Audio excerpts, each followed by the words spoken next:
I want to move on to another topic of keen interest and also contentious topic, which is pricing.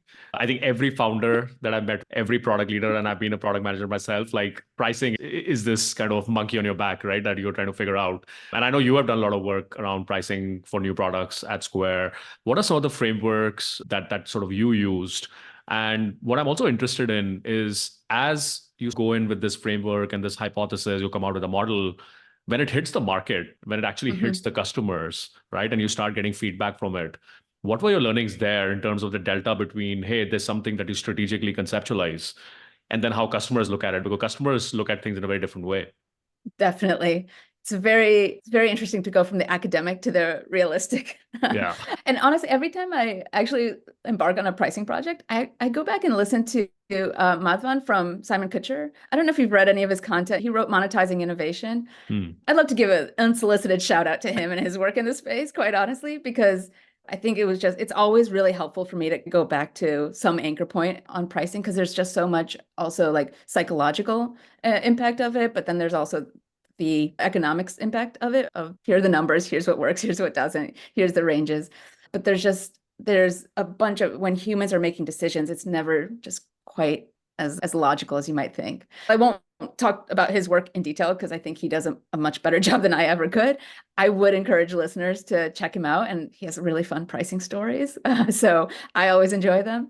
But I think what I can tell you from the executional work we did was, maybe I'll use BitKey again because there's just so much going on with that particular product across the geographic range. So we surveyed hundreds of people from dozens of countries for our pricing explorations. And the reason that, or like what we wanted to get out of it was we wanted to understand the pricing model preferences. So you can think of like a subscription versus usage-based pricing model. The SKUs that resonated with customers, like was it high-end and premium or was it utilitarian and cheaper? What were the key features that were super valuable to people in what packages? And then, of course, the willingness to pay ranges across the different markets. So then we collected all this data. We used different cuts of that data, either by geography or segmentation profiles. And then we determined how different options fit within our own financial models.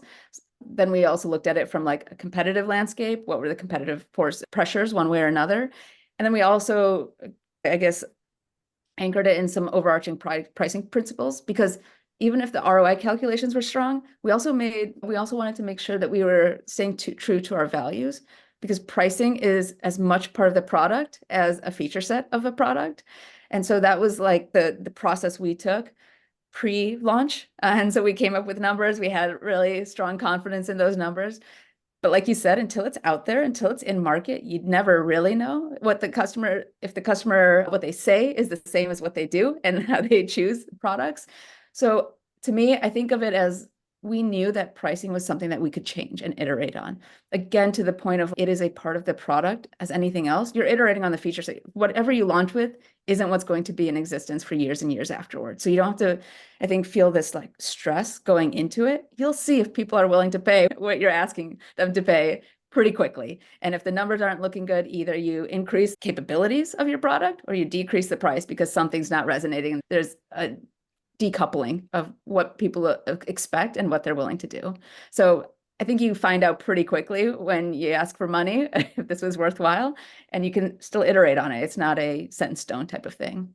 So this is super interesting. And so I come from the world of venture capital, and there's a common saying that your strategy is your fund size. So I think it applies in some way to products as well. And True. I remember Rahul Vora of Superhuman, I think has written some wonderful stuff around how they went about pricing and positioning Superhuman as a premium product. Yeah, And essentially that reflects everything from your customer persona to the kind of need you're solving to the ROI for the customer. exactly. That one metric captures so much that no Yes. PRD and no amount of strategy decks can capture. Exactly. It is the what's the word? It's like creates like a fair landscape for you to then say it's black and white at that point. Are people buying this or not? So I'm going to start using this from now. I'm going to say your business strategy or your product strategy is your pricing. Very much so, I think. And Madhvan talks about it. It should start with pricing, because Uh, if you can't figure out what that business model is, or if people are willing to pay for it, do you really have a product that needs to be monetized or commercialized?